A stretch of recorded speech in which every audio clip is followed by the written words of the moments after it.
The MonsterArts 2014 Godzillas. Most people seem to dislike them. However, I love them, and that's what this video is going to be about. Me talking about why I love these three figures right here. Let's get into it.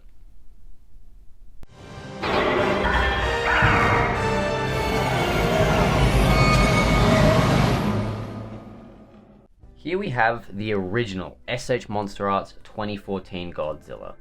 Now, when this figure released, to say it was controversial is a massive understatement. The main issue most collectors, myself included, had with the figure was this part here, the included head sculpt, which I now use as a spare. This thing had so many issues, it wasn't funny. Across the board, pretty much everyone got slammed with really bad looking teeth paint applications, to the point where the teeth are hanging outside of the jaw, as well as really derpy eyes.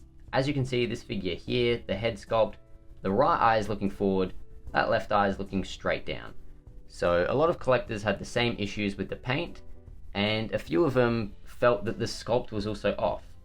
Now, when the figure itself came out, Yuji Sakai was not working with the 3D models.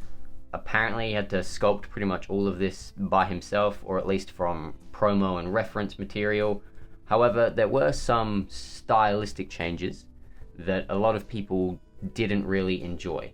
And that was, again, this head sculpt, where the head for Godzilla 2014 was increased in size. The spines were also elongated. They're longer on the figure than they are in the movie. And same with the feet. The feet were made a lot larger than the actual 2014 Godzilla. Now, ignoring the head, I don't mind those other changes, and I'll get into why in just a moment. We will talk about this custom head sculpt though. Once that entire head is completely replaced, as you can see here, I put a custom head sculpt on that. That was done by Zeto, painted up by me. It actually changes the entire look of the figure. Suddenly Godzilla does look a lot more like the 2014 design. Now, it's not perfect, it's still stylized. You still have those stylistic changes to the spines and to the feet. And I'm gonna be completely honest with you guys, I absolutely love this figure for that, right? I love the 2014 design. I think it's absolutely incredible. However, I think I love the stylistic design just a tad more. Again, I really do like the spines being even bigger, even sharper than the actual 2014 movie. And although Godzilla's feet have grown on me, the 2014 small feet, I really like the look of these feet here on this particular Godzilla, on this design. So the stylistic choices that were made, I don't actually mind too much. The head sculpt as well, if this were better painted, I wouldn't mind it too much at all. Unfortunately, the paint's just awful, the jaw articulation's not that great, so a custom head sculpt was brought in, again, done by Zeto, painted up by me. Once that's been added, I think you actually are left with an incredible figure. Now, over the time, my figure's gotten a little loose, but that's just because it is such an old figure. When this came out, it was nice, it was solid, everything was perfect. Detail-wise, bringing Godzilla in, those details are sculpted absolutely incredibly. I mean, look at all of those scales. You've got that plated armored look on the thighs there, down to the shins. You've got more of that rough scaling. You've got all of those plates again down the tail. The spines are absolutely incredible. Just look at all of the detail on all of those, right? The back of Godzilla here, across the belly, absolutely incredible sculpted detail, and the sculpt even extends past points that you won't even notice, right? It looks absolutely incredible.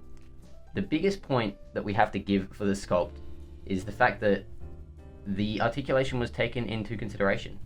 If you bend Godzilla forward, there's another spine that pops out there. Now, it doesn't look the greatest, and obviously it's very short compared to the rest of them, but even the thought on that, you have to give that props. And that's really nice. And as you can see, Godzilla has a incredible upper torso crunch. The articulation on the 2014 figure in general is insane. Just look at the tail. That's not popping off. Godzilla can touch the tip of his tail to his head. That's great. Does that both sides. Moves all around. Again, this copy is a little floppy now just because I've had it for so long, but the articulation is great. The thighs, incredible spread there. You can get them nice and close. Knees, as you see, joint popped off. Not too uncommon for SH MonsterArts. Pops right back in. The knees move nice and well. Godzilla has some absolutely incredible range in his ankles. The arms move great. Overall, the articulation really helps this figure. And again, so does that stylized look, in my opinion. This Godzilla here, he looks absolutely incredible. This is what I imagine Godzilla would look like. As we know, the 2014 design was sort of done to look like what Godzilla would look like in the real world, if that makes sense. This figure here, in my opinion, sort of steps that up even more, at least in a way that makes Godzilla look more like the traditional Godzilla, and yet still realistic. So I just gushed about the stylistic, over-exaggerated detail, and a little bit of the articulation, but I didn't talk about the paint, so I'll quickly do that now as well. Godzilla here doesn't really have too much paint, but there is shading. There is some paint and there is some shading, and it is nice. The toes, they've got some paint on them. It looks nice, it looks cool. I believe in the movie, Godzilla's toes are the same color as his skin, but again, having that stylistic choice of these being painted is really nice. There's nothing really on the claws there, maybe a tiny little extra shade, but you do get a very nice olive green all down Godzilla's midsection there. That separates into the inner thighs there. Again, just look at all of that detail that would otherwise be hidden by the sculpt, and yet it's been taken into account. A little bit more of that olive down the tail there, and then just throughout the entire figure you also have just some more sort of shading and highlights done as well. I won't touch on the face paint because that was done by me, so that's not necessarily standard, but it's neither here nor there. Alright, now let's move on to another figure, shall we? This one here is the Spitfire 2014 Godzilla. Now, as you can see, this one does retain the original head sculpt. If I had another 2014 head sculpt done by Zeto to spare, I would chuck it on this figure, right? Because this one still, again, the head sculpt is just a little off, maybe a little too big. The eye paint, although a little better on this particular copy, it's still not perfect. Same with those teeth, despite being a little better than the base 2014. They're not perfect. So if I could change the head sculpt on this one, I would. But ignoring that, this figure here is also really nice. Godzilla has some very nice transparent blue spines with some very nice silver shading done on the top of those. And it just absolutely looks incredible, especially when hit in the right light. Another step up that this figure had from the original is the spare Muto head grasping hand accessory, whatever you'd call it. This is cool. It's just a nice thing to have with Godzilla, just having Godzilla holding this here. It looks very nice. Overall, no other changes were made to the sculpt. The articulation remains pretty much the same. You still have a little bit of that olive green on the chest and belly there, and again it does go into the groin area and the thighs and the underside of the tail.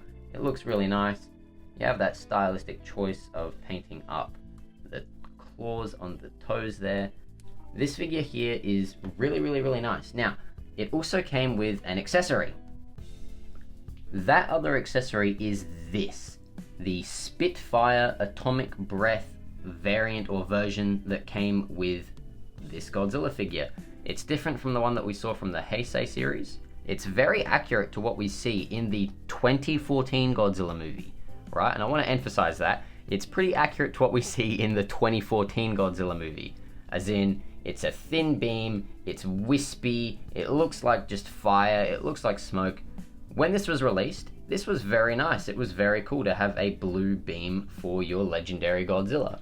And it works with the figure, it looks nice. If we put it near Godzilla's mouth there, that looks nice, it looks cool. As the Monsterverse continued though, Godzilla's beam got thicker and it got more powerful, right? And yet Tamashii nations continue to use this beam here to represent Godzilla's atomic breath. That I don't necessarily like, so I do like this figure for introducing this beam here, but I also sort of don't because Tamashii really likes to spam this beam. Anyway, moving on to the final figure we'll look at, and this one's my favorite. The poster image version Godzilla 2014 figure.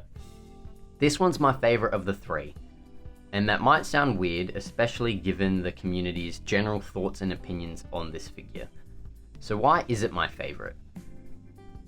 It's my favorite because this one here really just takes those exaggerated points from the other figures and just blows them up to 10. And I think for that, it becomes its own unique thing, and it just works. I mean, you've got those overly large feet, you've got those exaggerated spines, you throw on another custom Godzilla 2014 head sculpt done by Zeto, painted up by me, and you paint it up in that really stylized orangish red color, and it all just works.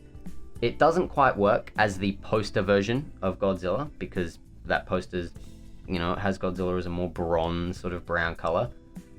This figure is so outlandishly painted that it really just captures and works with those exaggerated details as well. It creates a really, really unique, special, rather nice figure. Mine was also really lucky. At least I was lucky when it comes to the paint. A lot of people had some really bad inconsistencies. Mine fared pretty nice. The red is overall pretty consistent with the whole figure, as is the black counter shading. Now, I believe that's just the base color of the figure itself, but it's in all of the spots it should be, like the back of the arms, like the inner parts of the spines there, like the back of the thighs. Everywhere where the light shouldn't be, it is that nice sort of blackish, brownish color. So it looks really nice.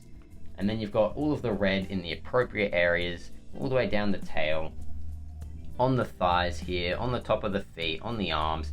It looks really, really nice. As does that really, really bold in-your-face orange all along the belly of Godzilla here, on his chest, on the top of his neck, again like the other two, inside of the thighs, even on those parts that you won't see. And then that custom head sculpt, done by Zeto, painted up by me, even has a little bit of a custom neck joint there as well. It really just brings it all together, and it creates what is a really, really nice, stylistic version of Godzilla 2014. And I think that's why I like it so much, and I think that's why I like the other figures so much as well. So let's bring them back and talk about it. So if you couldn't tell from the video, guys, I actually really, really like these figures here. I like the 2014 Godzilla, I like the Spitfire Godzilla, and I really, really like the poster version Godzilla. And the reason I like them is more or less the reason why most of the community dislikes them. They're not the best accurate representation of Godzilla 2014. They're more stylized and they're more exaggerated in things like their proportions and their details, right? And that's why I love them. Godzilla 2014, in the movie, he was slow, he was lumbering. It was a very realistic interpretation of Godzilla, and I do really like that. But I also really like these figures because they feel more stylized, they feel more exaggerated. I can get Godzilla in some really wacky, deep poses, and it doesn't look completely out of the norm for this figure, if that makes sense, because it is a little bit stylized, because he is a little bit lankier perhaps, because he's got those exaggerated details. Whereas if I were to put the 2014, say, Higher Toys Godzilla into a very exaggerated pose, it would probably look a little off because that figure is more accurate to the movie. Does that make sense to you guys? I hope it does. Let me know down in the comment section below. Anyway, I really like these figures. I like them for their stylistic look. I like them for their details. I like them for their exaggerated proportions, the exaggerated details like the feet, like the spines. You chuck on some custom head sculpts, especially on these two, and they look absolutely incredible. The poster version's got some really nice paint. It improves some of the joint tolerance issues, and it has some really nice accessories. I think all three of these are actually incredible, and that's a bit of a controversial opinion in this community, Or at least it used to be. I think a lot of people have come to accept these figures now. And that's what we're all about here, guys. All about positivity. Collect what you want to collect, like what you want to like, have what you want to have in your collection, because it's your collection at the end of the day. I've been Daikaiju Down Under. If you like what you saw, please consider subscribing, comment down below, and I'll see you all in the next video.